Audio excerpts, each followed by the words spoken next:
Takulandirani ku AMTV Malawi kuchimake kwa nkhani zenizeni. Ngati nkhani imeneyo kuno kulibe, dziwani kuti nkhani imeneyo ndi yabodza. Enock Chihana kweli.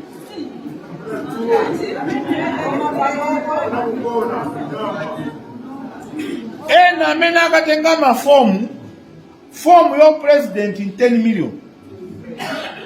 Iwo olo 200 ku bank kwa kulibe.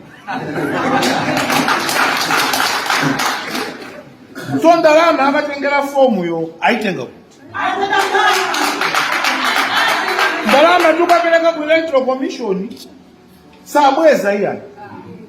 Koma ndi ndani amene chuma mmene chikuvutira ndi unyamula 10 million ine ndifuna kukaima president akudziwa kuti nu president osanga wine cholinga chawo nchani.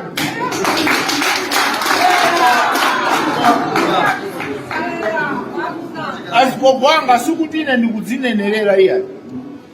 Koma ine pa maphunziro ndine ukwana kopya kuyendetsa dziko lino ndipo dziko lino ndikusintha.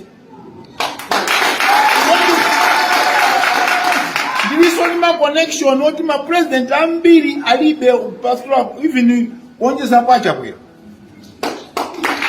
Amen kono mango imba phone bwerani zapangeni zakuti bwerani zapangeni zakuti. Ndindazi nzanga otakuzosintha dziko lino ine ndakhala president. Komaso ndi mabobili anga ndikozopanga kampeni otalesa kutodzero kuti mwana wapanga kampeni.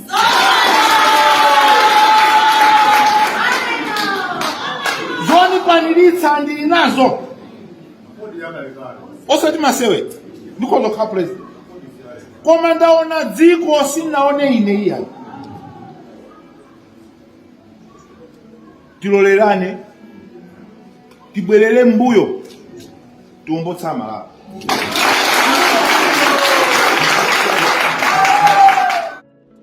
Osayiwala kupanga subscribe ku channel ya AMTV Malawi.